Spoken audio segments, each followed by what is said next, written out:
and Robbo. It's the most talked about TV show that's not on TV. And I think you guys are amazing. With raw, honest opinions. This was not a mistake. This was a lie. Exclusive stories. Some industry insiders have been talking about this. Is that a Ben, Rob and Robbo exclusive? And plenty of famous faces. I'm not wasting these gold moments on 60 Minutes. The Ben, Rob and Robbo Show is the new way to stream your news. This is the stuff that headlines are made of. Live every Monday to Thursday at 1 p.m. Australian Eastern Standard Time on Ticker TV or Facebook and Twitter at BRR Show. Watch live or on demand. Ben, Rob and Robbo. Streaming across the globe, Ben Norris, Rob McKnight and David Robinson. Ben, Rob and Robbo.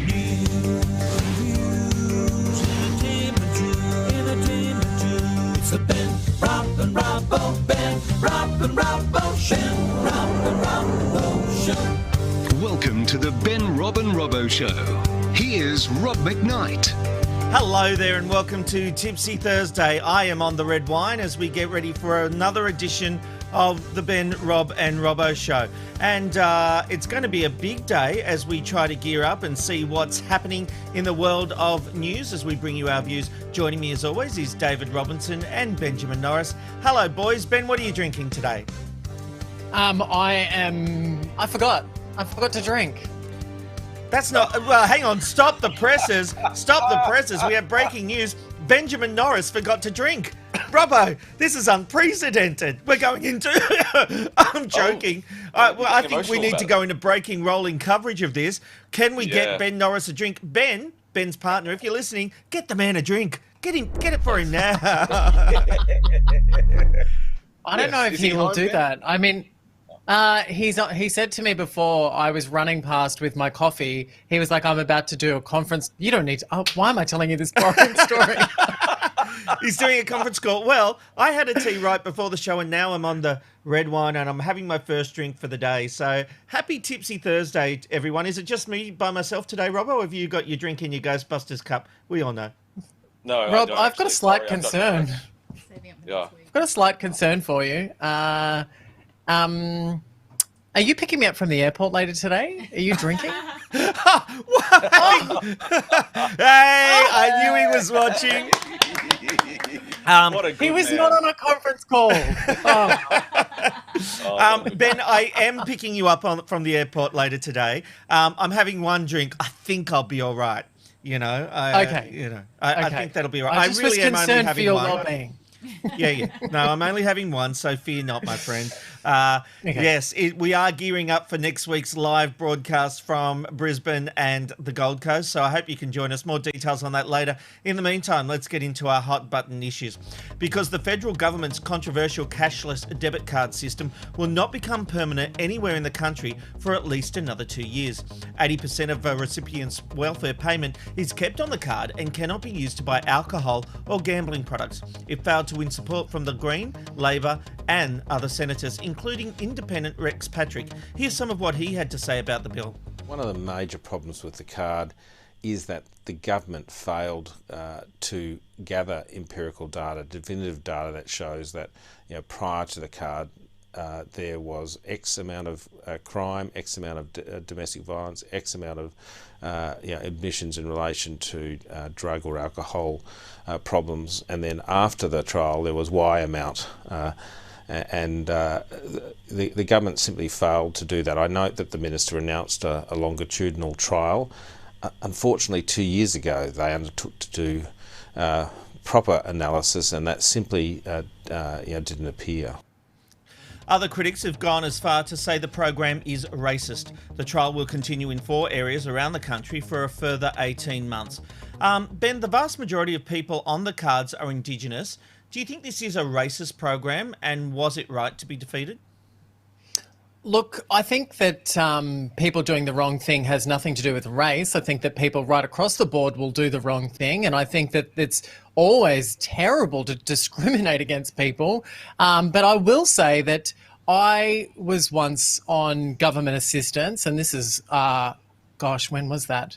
a long time ago, but they gave me this like little FPOS card that I could take, so that I could have cash right away. And I went straight to a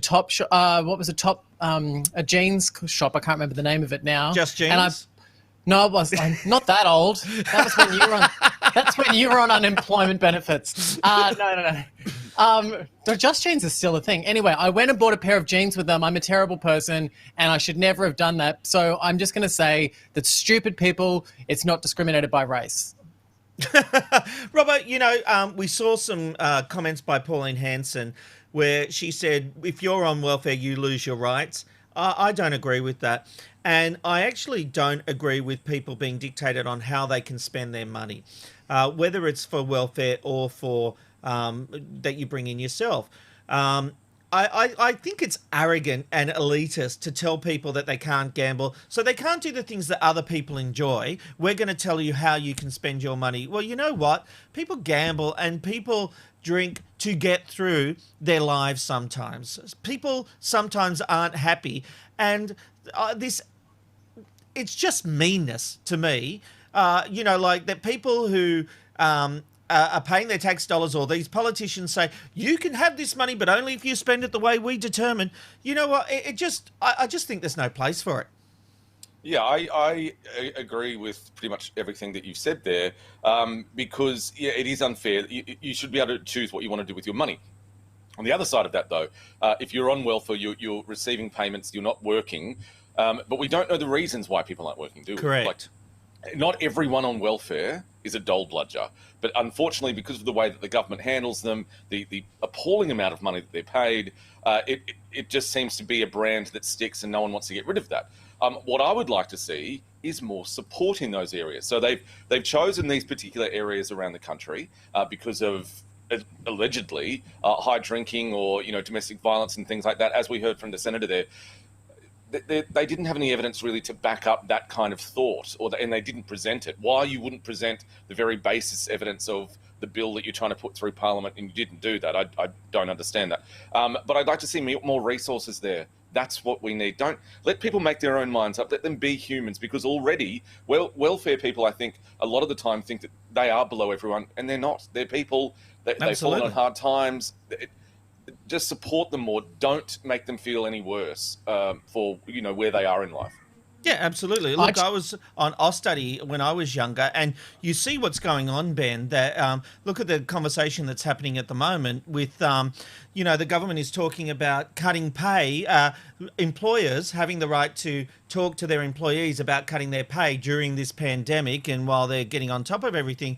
Well, rather than do that, keep JobKeeper going. Keep the money pouring into that, rather than people have already done it tough during this pandemic, and now we're going to make them do it tougher. And I realise I do sympathise that employers have done it tough, but the government needs to keep helping people out rather than talking about cutting back on super and now cutting back on wages. What do we want? Do we want Australia to become like America, where everyone's pretty much living in poverty? And, I just think we've got a good system in Australia. We help the weak. We, the stronger members of society help those in less fortunate positions. Isn't this what we want from our society? Well, I guess it just comes down to the fact that it's not a one-size-fits-all for everybody, and we don't necessarily always understand different people's circumstances. It's not as cut and dried as saying just buy your groceries and pay your rent. Yeah, there's more complicated stories in the world for the individual, and I think Robbo highlighted something which, could be the solution for pretty much most of the hot topics we've ever discussed, and that is that I think people are yearning for more information. We're yearning to be educated, and I think education is the way forward, and more work to work out if this is the right, what works best for society. Well, you know what? We pay the politicians, so let's put them on cards where they can't buy any grog and they can't go out to all their restaurants in Manuka like they all do. Think about the money that those politicians spend each year at restaurants on our tax dollars. You know what? They all go to Manuka, they take journos out, they take other politicians, they take friends. I don't know that politicians pay for any meals themselves. They're usually on the taxpayer dollars. So, let's start there and save a bit of money first. All right, let's move on. Do you reckon, just before we move on, you know how Canberra, they always say, is like the capital of fireworks and strippers? Yeah. Do you reckon that, I've just put that together, do you reckon that politicians must like strippers and fireworks and that's why it's all happening there? Maybe. I wonder if they're using them at the same time, but I digress. Probably. Let's move on. Oh my God. All right, moving on. And it's the beginning of the biggest vaccine rollout in history, but there are concerns the vaccine might not be for everyone. The UK has already begun giving COVID-19 vaccines to its citizens, but is now investigating if it's safe for people with a history of allergies. It comes after 2 frontline workers who do suffer from allergies developed an allergic reaction to the vaccine. It hasn't been reported exactly what those symptoms are, but they're both recovering. Robbo, would you take the vaccine if it was available in the next few weeks here in Australia? This was always my concern about a vaccine being rushed out without the proper trials that they usually go through. Yeah, no, I wouldn't take it. I've said this from the beginning. I just wouldn't take it the same way that you don't buy the first iPhone, you don't buy the first MacBook, whatever. You always let them iron out the kinks, and then you go for the second generation of those products. So the same thing. I trust in the government, and I trust in Pfizer. Look, they have said they're about 85-90% effective. So, but the thing is, until you start a mass release, you're not going to see some of the side effects that you might get in the studies that you're doing. It's interesting that it's having an effect on those with allergic reactions to things. So it does say that we need to be cautious. I never thought this vaccine was going to be a magic bullet, but it is something I believe in, and I do believe we're all trying to do the right thing. But I want to ask you about this, because staying with COVID for the moment, and don't expect to see any happy snaps of the WA Premier at tomorrow's first in-person National Cabinet meeting.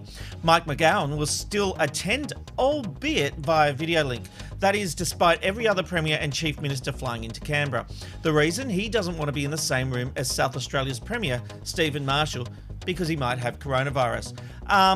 Ben, there's no doubt the National Cabinet is extremely important. Is WA's Premier being a little silly, or is he justified? Is this fair enough? I think it is justified. I think that we've proven over 2020 that people can work from home and people can do their jobs that way. And I think that if people are feeling cautious or dubious about returning back into public life, that they should be still allowed, if it's not going to take away from the purpose of the job, to stay at home. And I think that's the bigger question. Can people successfully do their roles from home? And if they are scared, then stay home. I don't see anything wrong with that. I couldn't agree more. Here's the thing for me. Is he missing out by doing anything via Zoom link? He's within his rights to take precautions. And I don't understand this narrative that people are having a go at him. He's got some rules for that state. They're trying to be very cautious in WA. I really don't have a problem with this, Robbo. Well, just before you... Sorry, Ben. Oh, no, I was just going to say, where's this meeting happening? In Canberra. Oh, yeah. Well, he could be missing out. He's missing out on strippers and... Well maybe played. maybe that's why he's staying away. Who doesn't like strippers? Maybe Mrs. McGowan has said no. Maybe. Very possible. I think he's got to walk the walk and talk the talk. And so I think this is a really strong message to all West Australians, and that is, look, I've told you what you can't do. I've told you to be precautious. And I'm going to do the same thing. I think this is great and good leadership. Yep. Could not agree more. Geez, we're on a roll today. Look, a woman has been filmed holding the car keys belonging to a mother who left her baby in the vehicle while she delivered a pizza. The mother was apparently on her way home with one final delivery to take place. The woman saw the car, removed the keys and held them until police arrived. Take a look at this. Body could have got in your car, driven away with your baby. I'm waiting for the police to arrive. The police gave the mother a verbal warning. Ben, what do you think? Should she have had the book thrown at her? Look, actually, I'm going to ask you. For me, why... what business is it of this woman? I mean, this woman delivering the pizza is obviously doing it tough. She's obviously trying to do a job while juggling kids. She's running to deliver the pizza. is it? It's not exactly the crime of the century, is it? It's not. But, we don't necessarily know what might have triggered this Karen, not to be mean, but she has jumped in there and decided to hold this woman's keys back. I mean, we don't know, has something happened to her in her past? Does she know someone that's baby has died being left in a car? We don't necessarily know what has happened there, but we certainly are in a time where people feel the need to jump in and take matters into their own hands like this. So, look, I think you're going to find that this is a very divided situation. There's a lot of people out there that have got kids that, would see this situation unfolding and do the exact same thing. Well, here's the thing. Once upon a time, I was at a petrol station. I thought I was doing the right thing, took my kid out of the car and actually filled up the tank, took them in with me. And the lady at the counter said, "You can't get your kids out of the car. They've got to stay in the car." And I'm like, okay, so now when I go to the petrol station, I have to leave my kids in the car because I've been told that's what I have to do. So am I a bad parent? This woman had the air conditioning going. She did, there is a big difference between leaving a kid in a car with all the windows up or even a window down and, in the middle of summer. This woman literally ran in to deliver a pizza. The car was still going, so presumably the aircon was on. Robbo, butt out. Look, you were talking before, I get what you're saying, you were talking before about everyone should look after each other and things like that. There was another way that this could have been done, and that is to maybe that older woman just kind of stood there, she walked past the car, maybe stop, all right? Maybe just hang back a little bit and just wait for it, assess the situation, and then maybe just have a quiet word. If that's what you really need to do, darling, look, someone could have taken your baby, someone could have taken your car, blah, blah. To do this kind of reprimanding to a stranger who is clearly tough, if you're delivering a pizza, also have your baby in your car, that's obviously not ideal. This is a professional woman. She has a professional job. She's doing her job. I didn't like this berating of this woman, of this mother. I just think it was appalling. However, do stop, though. I've really got to stress this. Stop. Stand there. Stand on the other side of the road. But you don't even need to say something, Robbo. If you're a little bit worried, sure, stand there and just make sure no one approaches the car and be on standby. But you don't need to have a go at a woman who's obviously trying to make the best of a bad situation. She obviously doesn't want to take a kid there while she's delivering pizzas. Maybe her babysitter didn't turn up, or the person who was meant to be babysitting, maybe the husband, maybe the ex-husband, couldn't do it or wouldn't do it. The husband works at the pizza shop and they were swapping shifts. Right. She was taking the baby home and she had one more pizza on the way home to be delivered. They're small business owners, for goodness sake. They're trying to do what they can do to get by. We just really people love to have a go at each other. The other day, I was driving and I got in the wrong lane. So I was in a lane where I should have turned left to go onto a motorway and I wanted to go straight ahead.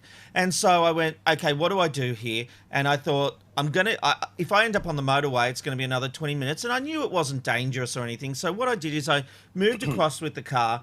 I waited for the car that I was about to inconvenience and to get in behind him. Anyway, I got the big finger and I'm like, I know I did something wrong. I made a mistake. Anyway, I ended up next to the car.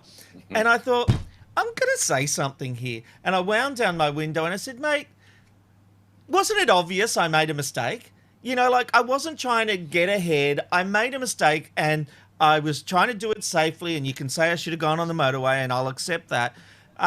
And this guy, for all his toughness, the big blokey bloke, wouldn't wind down his window to have the conversation. And I wasn't yelling abuse or anything. I just said, you decided it was okay to stick your finger up at me over a mistake I made.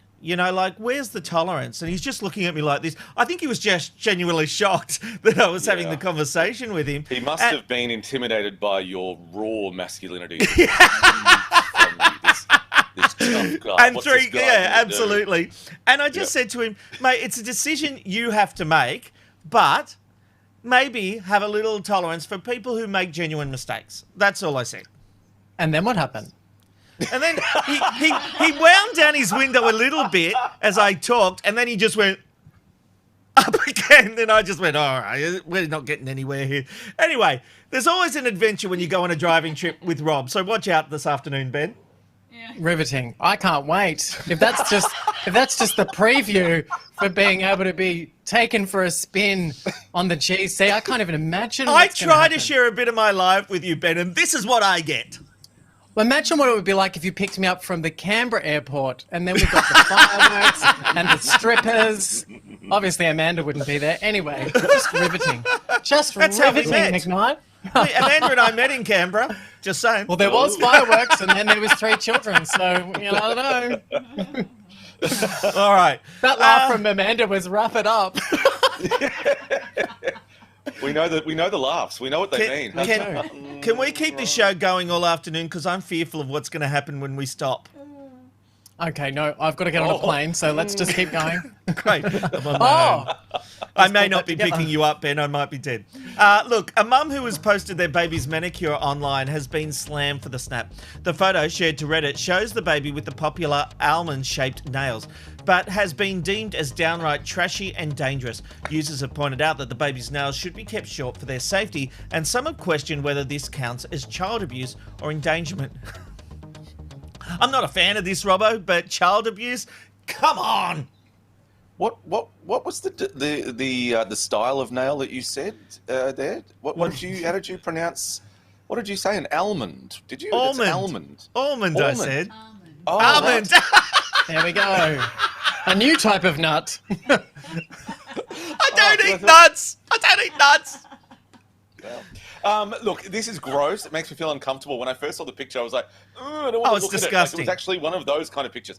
Look, let's hope that she just did it as a fun joke and then cut them straight after. But the other thing is that poor child, you've still got length there. So that poor child had been running around with these very long nails anyway, and then to have them kind of done into that, I'll say it right now, everyone. I'll say what everyone's thinking. Trash. Absolute trash. What do you think about parents, Ben, who get their kids' ears pierced when they're like 3 and stuff? Oh, yeah, do that. Oh, I mean, people have got to fill in their day in Frankston, don't they? I guess that's what they do. Anyway, I don't know. Do you know what, to be honest with you, I have a story for you. And I just think, just a really quick one. It's about a quarter of the length of the Lord of the Rings story we got from Rob about a car story. My mum thought that me going to school and being bullied for being a bit of a sissy, she thought, this says more about her and her generation, that she'd take me to get my ear pierced so that I looked more of a tough guy at school. And she wandered me into the chemist and said, he'll have his ear pierced. And then I was like, oh, no. And the chemist was like, oh, you're scared. That's okay. Sit down, little lady, and we'll pierce his ear. And pierced my ear. I went to school and I was trashed even more. Anyway, still going, is it, Ben? Well, Rob, actually, if you look in a little bit closer, you can see that even though I was in for a day, I've still got the little hole there. So child abuse, my mum is definitely culpable of child abuse for what she did to me, and I'm still not over it. Well, I've still got a prick in my ear from when I let a girl pierce it with nothing but an ice block and a needle. Oh. An ice block and a needle. That's how they did it back in the 20s. God. You can tell I would have let a girl do whatever she wanted to me. Oh. Okay. That's before I met you. All right. Freaking hell. Well, bugbears or pet peeves are generally things that have no impact on our lives, but frustrate us anyway, and we all have them. Mumsnet has put out the line for parents to vent their small annoyances, and this is what some of them said. People who scrape their knife and fork on their plate, someone walking faster than you, staying close behind rather than overtaking, people who shorten words unnecessarily, including pot for potatoes, and chocky instead of chocolate, when people don't peel off the labels on their shoes, and one was even annoyed by people who have gates at the front of their property. Ben, I know one of your bugbears. Yeah, it's so bad. And like, if you know anyone that knows me, they've copped a serve, and no one's been spared. if Ben's still listening, he's probably laughing at this, but I am so bad with eating noises, and I turn into like the most horrible person in the world if I hear eating noises. But I tell you what, Rob, I've got another one. It's called now I can't think of the word. I've got misophobia. Anyway, I will tell you that I've got another one that really bothers me, and that is that people who scratch their skin or pick their skin and then smell their fingers, because that really freaks me. That freaks me out. I had this boss once. And I don't want to say who it is, but I worked in radio, and he was my boss. And sometimes I'd take him out to see clients, and I'd obviously, you guys know me by now. I talk a lot, and I'd be doing the presentation, talking to the clients, and I'd look over at this man, and he would scratch his face and smell his fingers, and I was like, "What is going on?" I just don't understand it. So look, I don't like people who eat and talk at the same time. Any eating noises and scratching flaky skin and sniffing it, terrible. Robert, do you have any bugbears? Yes, many of them. I also can't stand if someone says "Happy Chrissy," or I hate it when people say "I'm chasing a chocky milk." If you ask them in a shop, hello, what are you after? Oh, mate, I'm just chasing a saucy roll and chocky milk, thanks. Piss off. The other thing is I can't stand dogs barking at all. The other thing is I can't stand a dog's bowl that's metal that scrapes over cement. I detest that. I also hate it when people start eating or drinking a packet of chips or a drink before they buy it and then hand the person that empty packet. I don't like that. I don't like people who scream and yell for no reason. I don't like slamming doors. They really irritate me. You should turn this into a song and get Julie Andrews to sing it. I think it'd be great. These are a few of Robert's. Guy. Yeah, is there anything you do like, Robbo? KFC, gravy. I gotta say, not much bothers me. You know what? What? Oh my God, that's a lie. That's a lie. No, can't put what bothers me? I can't think of anything. The only thing I can think of is no matter how messy the house could be, if people don't line up the glasses in the cabinet, that bothers me. Well, you need to get a life. I mean, sorry, that's awful. Awful. I relate. I relate. Oh, God. But I'm pretty easygoing. Next, wrap it up. No. Oh, Jesus. All right. I reckon Amanda needs to change the Slack down the bottom to Robert McKnight Lies. Have it as a segment. Lies from Robert I McKnight. honestly can't think of really anything that overly annoys me. You're still raising your eyebrows. Yeah. All right. Look, there's fascinating news for our fellow dinosaur geeks out there. New fossil evidence suggests that pterosaurs evolved from small wingless reptiles. The generic fictionalized hybrid dinosaur, the pterodactyl, is often used to represent these types of creatures, particularly in pop culture. But the lineage of these flying reptiles and mystery of how they got their wings has always remained unknown and is still being studied. But now they believe that pterosaurs evolved from small wingless reptiles called lagopetides. Scientists have said the portions of their slender limbs, as well as the shape of their backs, are fully consistent with a bird-like body plan. Fossils of both pterosaurs and lagopetides have been hard to study due to both species having hollow bones and therefore potentially not even fossilizing or remaining intact and undisturbed. The discovery has completely changed the timeline of the lineage of pterosaurs by 10 million years, although the wing evolution remains unknown. Well, there you go. The more you know. Hey, don't forget we're hitting the road on Monday as we join up for a special week of broadcasts. What? What happened? We just did a minute on... I mean, I love dinosaurs.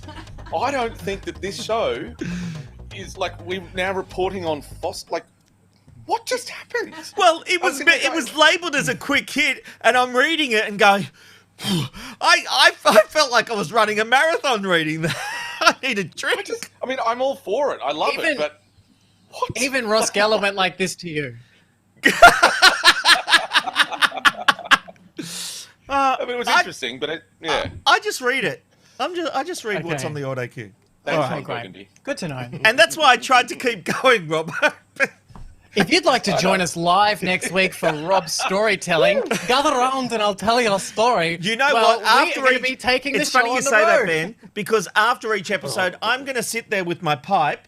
I'm going to tell some Robbie Mac stories. Actually, if I say that, they won't come. But look, we are hitting the road on Monday, and we hope you can join us for a week of special broadcast, because it all begins at the Brisbane Holiday Village, just south of Brisbane. If you'd like to come and watch the show, just turn up at around 11 a.m. local That time. looks like a pair of boobs. Remember, we go to air at 12 in the Sunshine State. Sorry, Robbo? Sorry, I stuffed up your thing again. I'm just having too much fun today. The Oh, okay. aerial shot looked like a pair of boobs. Go ahead. Oh, okay. The Brisbane Holiday Village is a great place to stay for the whole family. These parks aren't just about caravans anymore. You can live it up in style, and there's plenty of activities to keep the kids busy. In fact, Amanda and I spent Christmas up there a few years ago, and we absolutely loved it. So come and be part of the studio audience on location this Monday and Tuesday. Meanwhile, we love a TV exclusive here at the Ben, Rob and Robbo Show, and with a hit of entertainment, Ben's got a juicy one for us. What have you got, Ben? Well,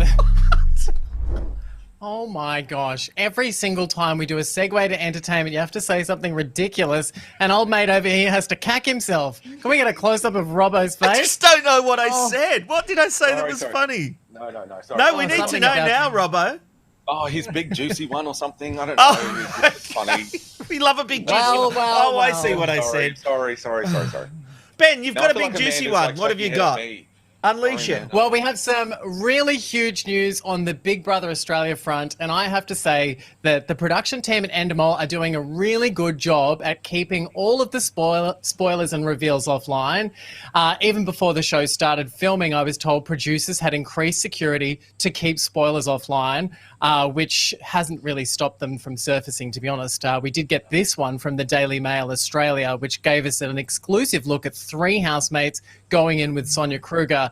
But look, they upped security since then, and I can even hear right now the Daily Mail photographers being chased off that national park as they try and get some more exclusives.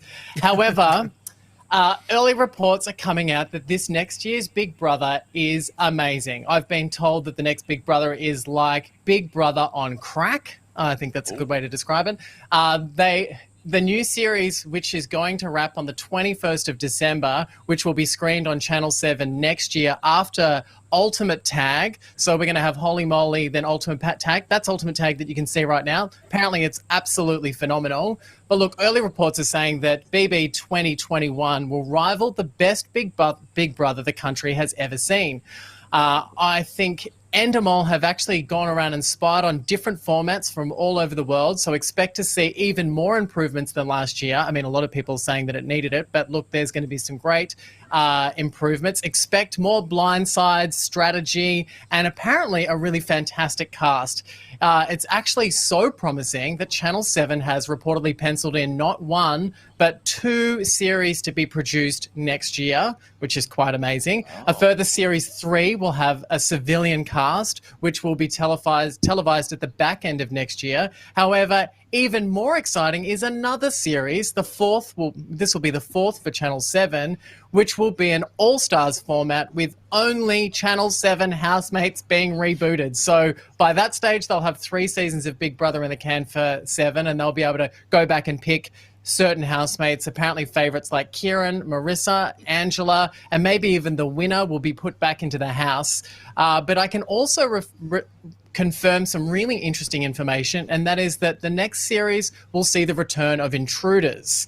So Endemol has built this huge stadium next to the current house in Manly.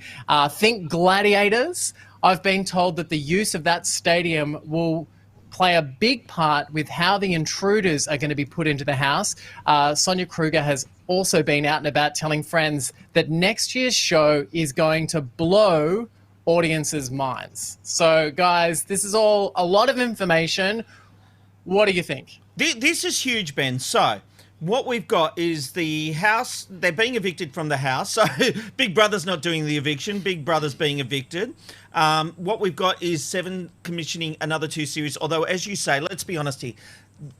because we've approached Channel 7 today who say they haven't commissioned another 2 series, and they're right. There's no contract signed. What they have done, though, is they're talking to the producers and the production team about another 2 series. So this is fascinating. This is showing the faith Channel 7 have in this new series. And as you've just said, by all accounts, this series is bigger and better than what we saw this year, which was a really interesting take on Big Brother. It was different to the way the long-term fans had seen Big Brother, but for me, it worked. We loved it. So the idea that they've ramped it up with intruders and with better contestants is really, really exciting.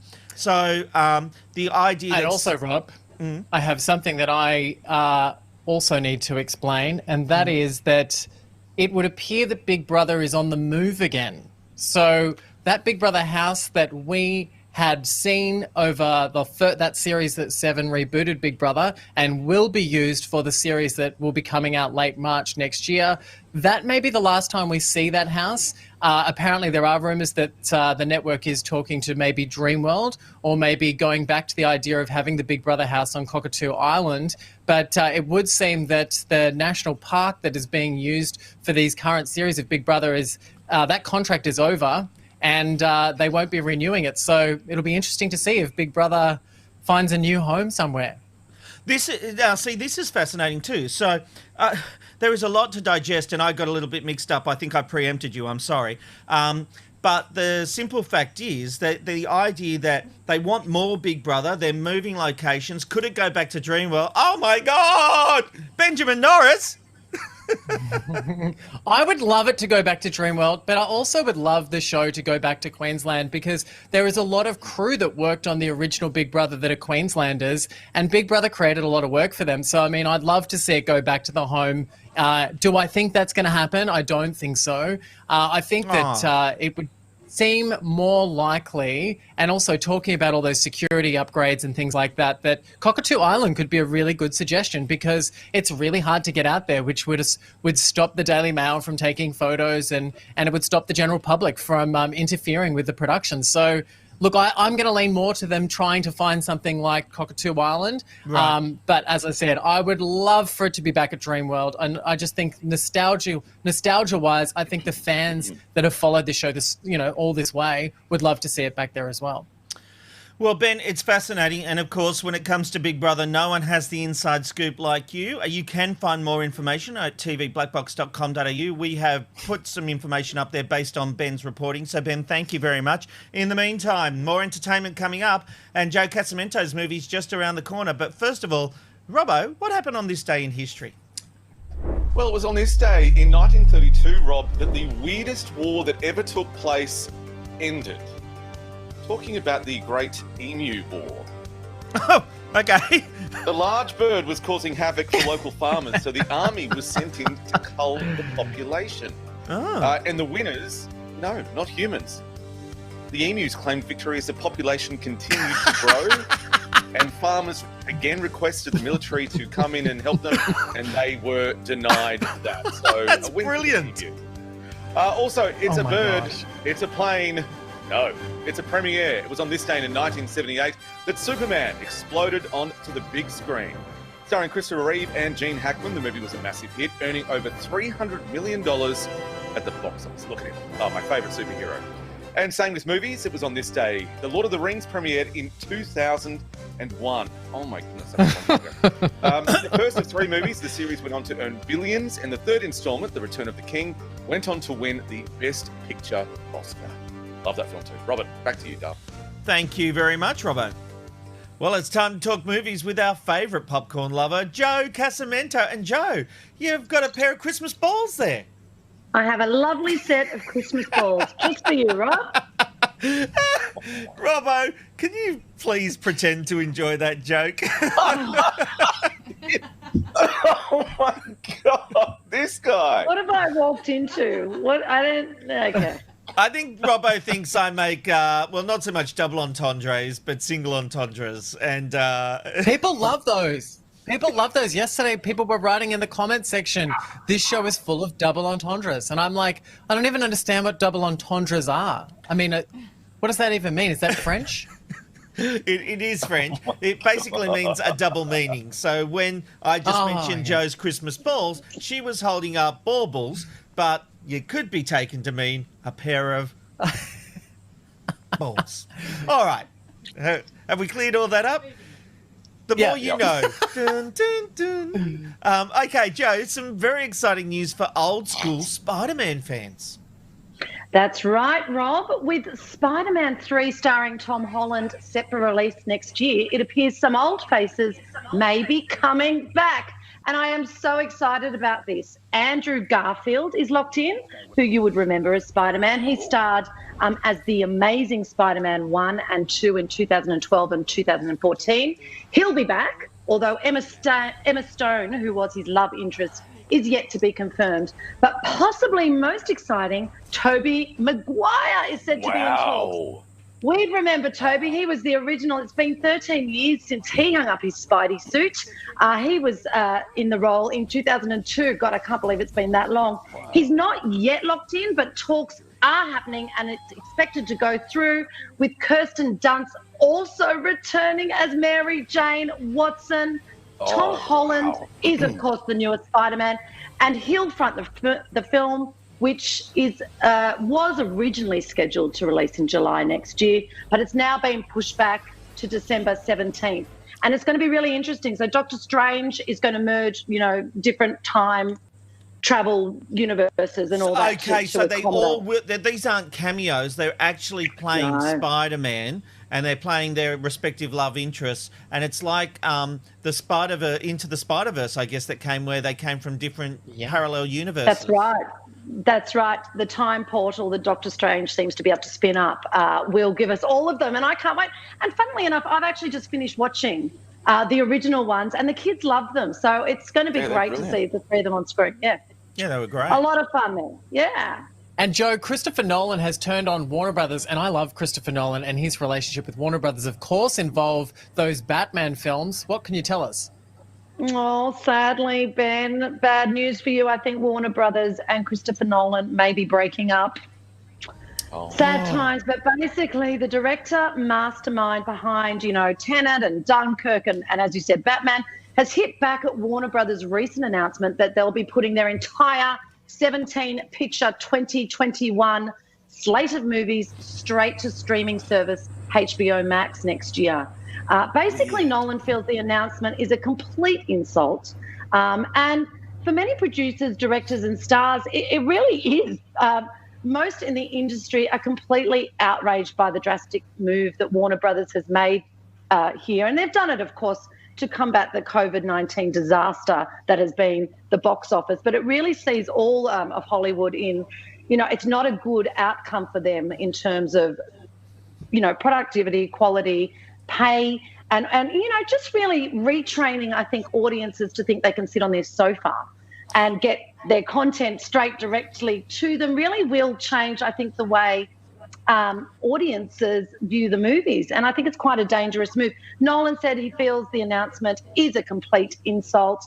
He said Warner Brothers had an incredible machine for getting a filmmaker's work out everywhere, both in theatres and in the home, and they are dismantling it as we speak. They don't even understand what they're losing, he said. Their decision makes no economic sense, and even the most casual Wall Street investor can see the difference between disruption and dysfunction. So there's little doubt, once the genie's out of the bottle, I reckon it'll be hard to put a lid back on it. So it's an interesting one, Jo, because Warner Brothers didn't reveal their plans to the actual movie makers when they announced this.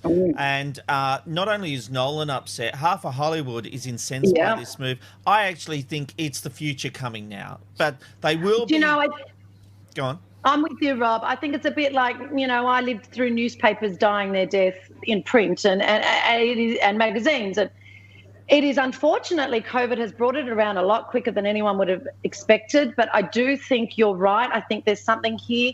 I think Disney have perhaps done it a little bit better in terms of, creating special content straight for streaming and then even having shows like The Mandalorian, which are based around a massive film franchise that they would release in the cinema, and then put that on the streaming services. But this has been a bit of a shock. Maybe it's too much too soon, too much in one hit. Well, maybe Disney used Mulan to go straight to the streaming service, but you still had to pay an additional fee for that. What's interesting about this is that there was a director specifically, I heard this on the business podcast, who had left a more profitable deal with Netflix to be able to release his film into the cinemas and went with Warner Brothers for that. And now all of a sudden, his film is being released on the streaming service, which he could have got more money if he'd gone to Netflix. So there is a bit of a problem. But we should point out, Warner Brothers are still releasing in the cinemas that are available in the US, which is undergoing a bigger COVID-19 pandemic than us. We have gotten it under control. We are returning to normality. But the fact is, in the US, there are still a lot of theatres closed. The movie business has to move on. And Nolan was very big. Remember, we kept talking about he wanted Tenet in the cinemas. He wanted to show that, you know, he was very big on that. So there's no real surprise that he was going to be upset by this move. And, you know, it is what it is. And he's not exactly known for being a level-headed man. No, that's right. And his movies are epic. You know, it's all about the sound and the big Dolby surround sound and all of that. And I hate to rub it in, but I've got my ticket to Wonder Woman next week. So in cinema at a screening. So hey, hang on, is this out next week? Is Wonder Woman out next week? The critics screening is, and then it's coming to cinemas here, I think, Christmas Day. Oh, okay. Did you not get your ticket in the mail? Did you not get invited to that? No. I got a +1. I got a +1 if you can wing your I'm on my way down to Sydney. Oh my God. All right, let's get back on track here a little bit. You have been to a cinema which thankfully is still open here and still releasing movies. What did you see, Joe? Oh, God, I wish I could have ended my year on the high that is hopefully Wonder Woman 1984, but I sadly had to end it with something, I guess, akin to my technical abilities this year. I'm talking The War with Grandpa, which stars Robert De Niro and Uma Thurman. It has a few familiar faces, and the story is basically a grandson and a grandpa, Jack, it played by De Niro, who moves into the family home, and they basically have the kid's forced to give up his bedroom, basically. And they have the entire film is their war of getting, war of attrition over the bedroom. Peter will stop at nothing to get his room back, scheming with his friends and pranks, and Grandpa doesn't give up easily. Let's take a look. You don't have to play the full clip if you don't want to, Rob. We're running out of time. Let's have a look, Amanda. Can I help you, sir? You can help me find Maria. Oh, Maria's gone. We're completely self-checkout now. Please scan your item. Please scan your item. I just did. Please scan your item. Yeah, right. Sir! This can't keep happening. You're not putting me in a home. What if it were our home? Grandpa! Jenny! How's your daughter's place at? She gave me my grandson's room. He's not too happy about it. How do you like your room? Kid looking. I didn't want it to be this way either. I just want my room back. Get away from me! Oh, come on. Declaration of war. Give me back what is mine or face the consequences. Okay. You got your wish. What the? Fast drying foam sealant. I'm gonna get this kid. So let me get this straight. You want me to help you and your buddies to help beat up your grandson and his buddies because the two of you can't figure out some way to live in the same house? Well, when you put it like that. I'm in. Do you guys even remember how to play dodgeball? So you don't need your diaper changed? Sure you don't? Are you laughing there, Rob? I did laugh at that last gag, one gag in that whole 1 minute 15 trailer. Do you feel like De Niro's a bit like Marlon Brando? He will literally turn up to anything as long as they pay his fee. As long as they match his rate, he will turn up and do the film. Like, there's no quality control in what this guy does. That's his island of Dr. Moreau. I'm really with you, Rob, and I think it's sad because it makes his back catalogue of work, I don't know, it really seems to just make a mockery of the skill of the man. And I could watch De Niro in anything. Well, I thought I could till I saw this film. And I loved Meet the Fuckers, I really did love some of his barely passable comedies, but he's done some good, later films. As you said, he'll do anything, but there is a limit, isn't there, where you have to say, if you have that much money, look, we were just talking off air about things you'll do for money, but I think the man must. Private conversations, Joe. G-rated. It was perfectly G-rated and did not involve my Christmas balls, I promise you. But, so what's the Chop Top? Robbo laughs when she pulls out the gag. Yeah, so look, I've got to say this one is for road trips only. If the video's in your kids on the back of your car seat and the kid has AirPods or headphones in and you don't really have to listen. It really is that bad. I'm going to give it one bomb Chop Top. Now, look, it is holiday movie time and we are running out of time, but there is this film that we've seen, Ben's Doppelganger. And I want to show you, this is from Happy Elf. Look at that. Is that not Benjamin Norris? And we've even got the side-by-side. Let's have a look at this. Have you got the side-by-side? Look at that. You tell me. Ben, when did you make this movie? Oh, my God, that is uncanny. This is so strange. Guys, yeah, how did you get these leaks? Of course I made that movie. I mean, TV Black Box is so good at getting the exclusive. Oh, my God. I can't believe you made that actual leap because that is my kids and I's favourite Christmas film. Ben, you have to watch it. You can only get it on YouTube, sadly. It came free on the front of the Sunday Telegraph about 10 years ago. And that is actually Harry Connick Jr.'s voice. That is perfect. That is perfect. Wow. It was a free video on the front of the Daily Telegraph. Oh, Joe, thank you. Watch it every year. It's called The Happy Elf. Get it on YouTube, Ben. Joe, you have been fantastic this year. Thank you for all your work. We look forward to seeing you next year on the Ben, Rob and Robbo Show. Thank you for having me, and I'm just glad I could be here today because we know many weeks that actually didn't happen. Thank you for putting up with me. It's been absolutely the joy of my entire year. And I'm not joking when I say that. Thank you, boys, from the bottom of my heart, because just being here with you every week and having that film to give you has been absolutely, truly, I mean that, a delight. We love you, Joe. Thanks very much. See you in 2021. Love you, Joe. Happy Christmas. Bye, Joe. Merry Christmas. It's the red light shot of the day. Where are you going today? You'll never know where you'll end up with the red light shot of the day. Well, today we're taking you to the city that never sleeps, the city so nice they named it twice, New York City. This camera sits on the west bank of the Hudson looking across the river to lower Manhattan.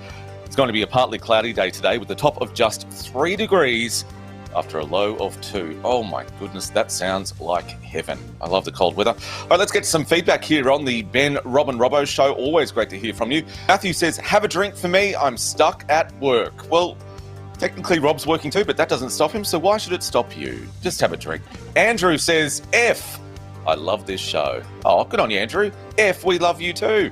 Janelle says, welcome to today's segment of What Cheeses Robbo Off. Oh, it's not a segment. It could go for hours. I'll tell you that right now, Janelle.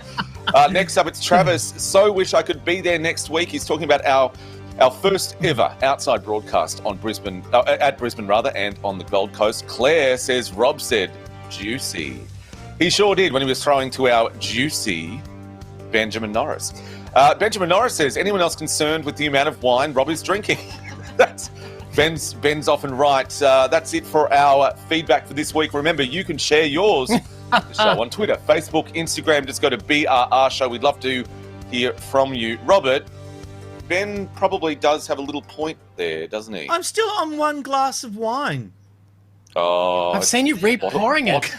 Don't you dare. I have not re-poured. I do not have a bottle of wine here. I was only having one for the show. Hey, Ben, we thought we'd heard the last of the Johnny Depp and Amber Heard court battle, but it seems it's not over. Time for some entertainment news, my friend. No, Rob, the plot thickens. Last month we saw the sun. I'm so sorry. I just want to laugh at the fact that you're like, I'm not having any more to drink. And then I sit there and see you, yeah, there we go, having a tilt. 1 glass.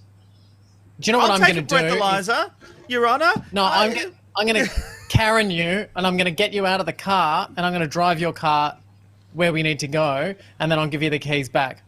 I'll drive you through the Thirsty Camel. I know what you like. Alrighty. Actually sounds pretty good to me.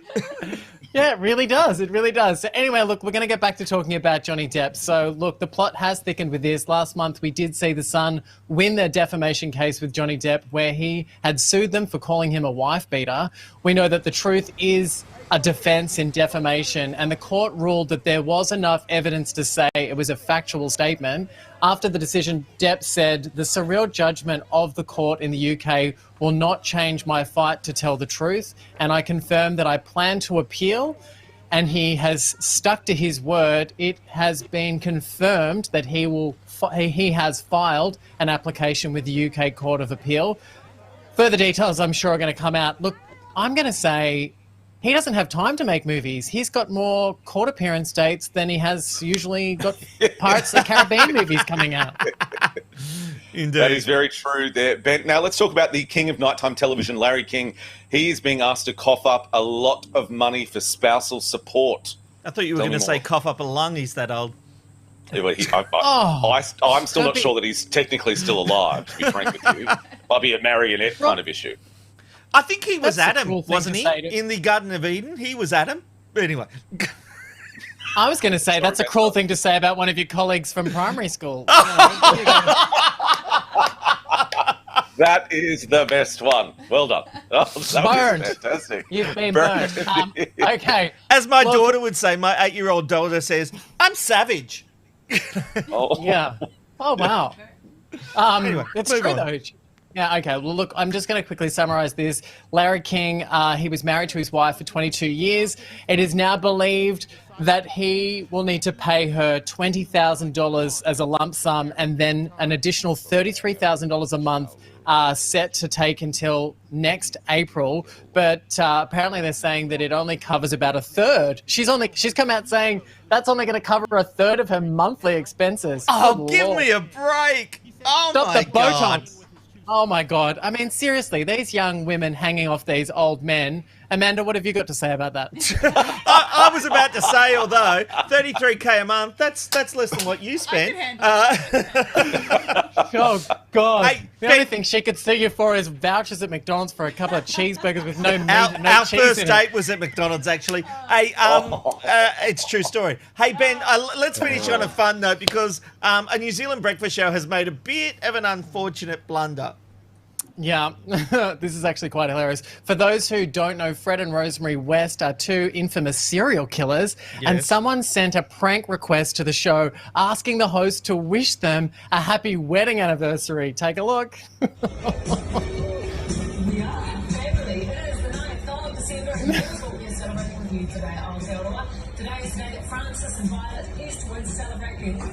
Oh, no.